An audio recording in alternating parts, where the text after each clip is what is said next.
근데 과연 우리한테 그런 시간이 이 형태로 가면 올 것인가? 이 부분에 대한 고민은 미래연표라고 일본 작가가 이게 예고된 인구 충격이 던지는 경고라는 책을 언제 냈냐면 한국경제신문에서 2018년에 냈어요. 그래서 이 책에서 인구 감소가 불러오면 암울한 미래는 뭐냐? 우리는 암울한 얘기는 다 안 하려고 그러잖아요. 그죠? 그렇죠. 그렇지만 팩트는 정확하게 봐야 되는 거죠. 2018년에 이 책을 쓸 때 이제 이 시점에 일본의 인구 구조에서 가장 많은 구조를 차지하고 있는 인구가 어느 계층인지 아세요? 글쎄요. 65세 이상 노인층일까요? 왜냐하면 벌써 초고령화 사회에 들어간 지도 한참 되었으니까. 그렇죠. 네. 맞습니다. 그걸 좀 더 세분화하면 할머니의 나라. 할머니들 더 오래 사시잖아요. 그렇죠. 그거는 여성, 인구 통계학적으로 거의 그죠? 보통 우리나라도 평균 수명 8년 정도 차이 이상 나니까 일본 같은 12년 정도 차이가 나죠. 할머니의 나라.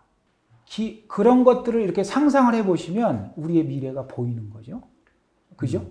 우리 주변에 지금 주변에 보면 할머니들 많잖아요. 그죠? 할머니의 나라. 또 그 다음에 그 중에 여성 2명 중에 1명이 50세가 넘는 거예요. 그죠? 여성 2명 중에. 그리고 사회가 도시화, 산업화 이런 구조에서 도시가 하나하나씩 없어지고 있죠. 인구가 일본이 1억 3천이잖아요. 1억 3천. 우리가 지금 한 5천 정도 남한만 보고 북한 포함하면 8천. 그죠? 그러면 우리 남한 5천 인구 중에 실제 우리가 이 형태의 구조를 빠르게 가고 있다는 거죠. 그죠? 그 다음에 도시가 없어진다. 우리 외곽 도시, 요즘 GTX 엄청나게 많은 부분들. 결국은 서울을 중심으로 한 메갈로폴리스를 만들기 위한 그런 과정이잖아요. 그죠? 그러면 나머지 사회, 우리가 소위 말하는 과거에 얘기했던 시골, 컨트리, 그죠? 그 사회들이 점점 동떨어집니다. 접근성도 떨어지고, 그러면. 그래서 결국은, 3달 전인가요? 연초에 무슨 일이 저한테 충격이었냐면, 부산대학교가 정원이 미달됐다. 보셨어요? 지방 명문인데요. 그렇죠. 부산대, 부산국립. 지방의 최고의 대학인데, 정원입니다. 이 얘기는 그 학교가 이상해서 그게 아니라는 거죠.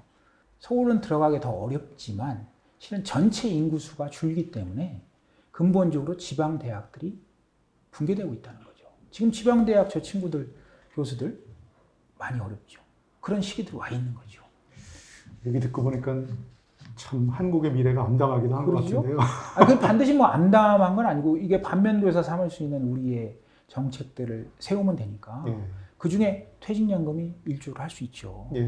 그 부분을 위해서 또 우리가 노력하고 사모님하고 저하고 있는 거고. 근데 심지어 그러다 보니까 우리는 지금 사립대, 지방 사립대가 요즘 어렵대. 등록금이 어쩌고 저쩌고 이러잖아요. 지금 일본은 지방 국립대가 문을 닫고 있어요. 이미 그런 것들이 왔고, 그 다음에 간병을 위해서 어떤 일들이 일어나겠어요? 자식들이 회사를 그만두고 사회생활을 그만두는 경우가 많다고. 그건 20년 전 얘기입니다. 20년 전에는 간병을 하러 우리 같은 세대들이 들어가서 어머니 아버지를 모시면 충분히 먹고 사는데 지장이 없었어요. 근데 지금은 그 자식 세대조차도 고령화됐고, 그죠? 샐러리 자체가 기회비용 대비해서 많은 부분들이 모자란 거예요. 그 얘기인즉슨 간병인들이 수입되고 있는 거죠. 동남아 같은 데서.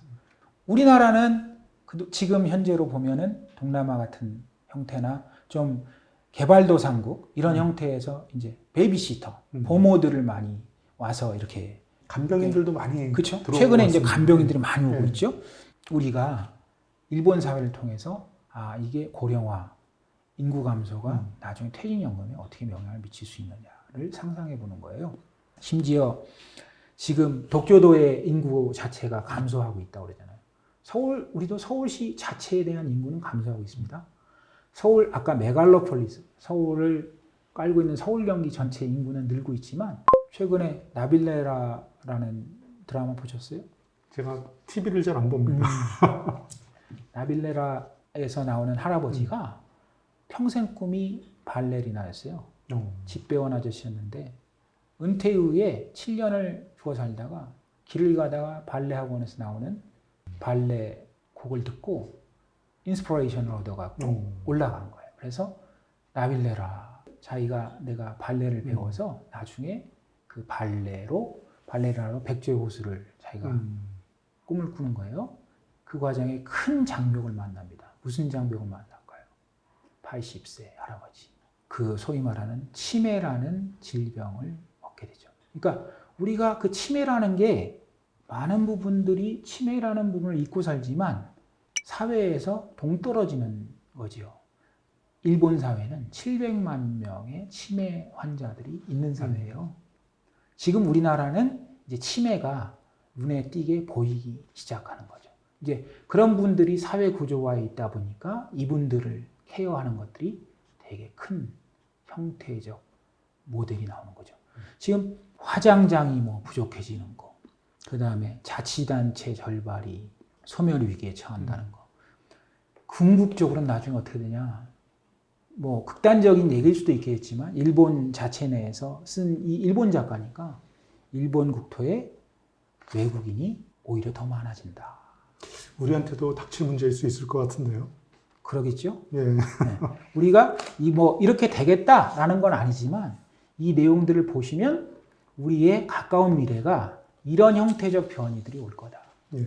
그러니까 이런 거버넌스적 차원에서 제가 말씀을 드린 이유는 이 퇴직연금, 이 연금이라는 것은 거버넌스입니다. 그러니까 우리가 자꾸만 개인의 수익률 혹은 실은 내 개인의 어떤 그 은퇴 후의 삶 이런 부분들에 대한 형태적인 부분에만 집중을 하게 되는데 저 또한 집중합니다.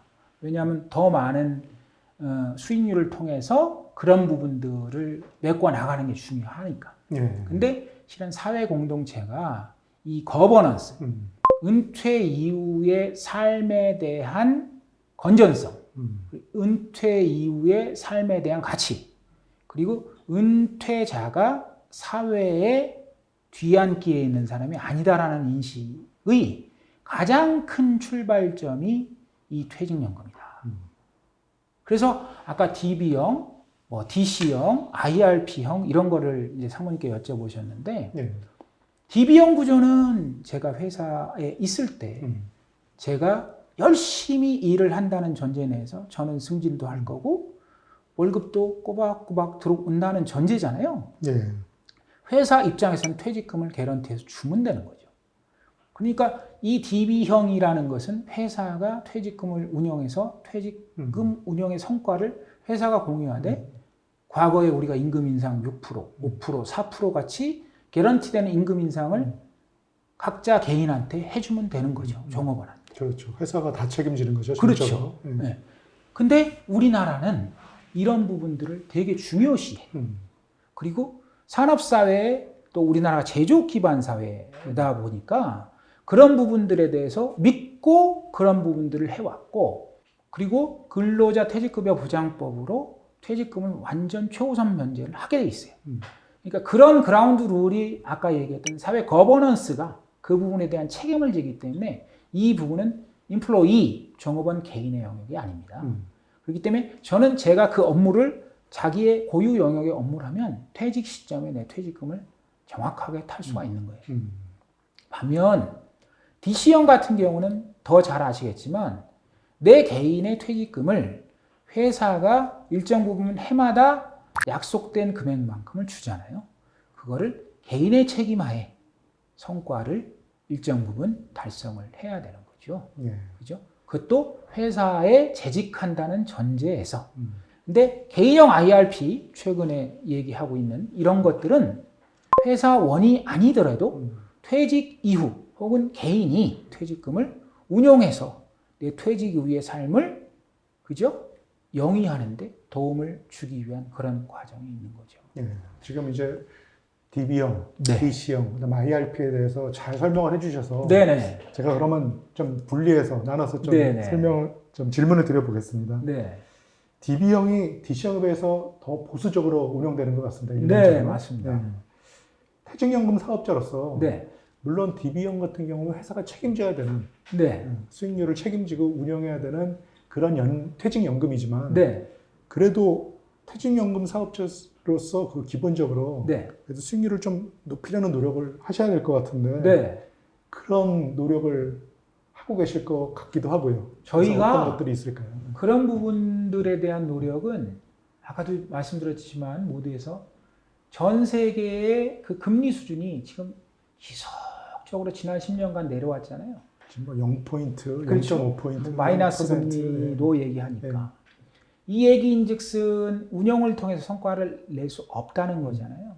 그 얘기인즉슨 적극적 자산 배분을 통한 운용을 해야 되는 거예요. 스마트한 소위 말한 전문가들을 통해서 그 운영에 대한 원칙을 수립하고 거기에 대한 성과를 내는 거죠.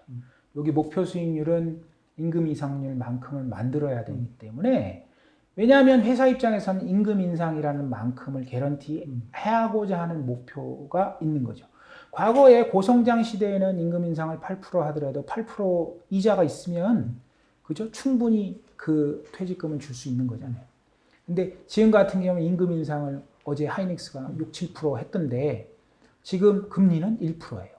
그러면 당연히 아시겠지만 1%짜리를 6%를 내려면 6년을 운용해야 되는 거죠. 그렇죠. 그렇다면 쉽지 이론적으로는 불가한 네, 일이잖아요. 맞습니다. 미스매치가 네. 길어지는 거죠.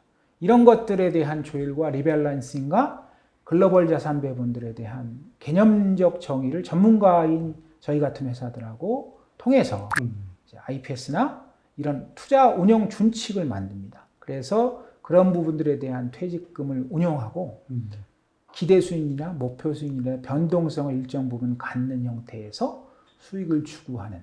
그래서 어떤 목표 수준, 아까 얘기했던 임금 인상률 그 정도 수준의 목표를 하는 형태로 이미 많이들 하고 있습니다. 물론 더군다나 내년에는 이런 부분들을 300인 이상 중견대 기업에는 좀 의무화했으면 좋겠다, 국가가. 그래서 그런 부분들을 법안화돼 있고 그걸 따라서 이제 운용을 하게 돼 있습니다. 예. IPS라고 하는 게 Investment Policy Statement. 맞습니다. 그러니까 어떻게 운용을 해서 어느 정도의 수익률을 내겠다 이런 계획서 같은 거잖아요. 그렇습니다. 예. 네.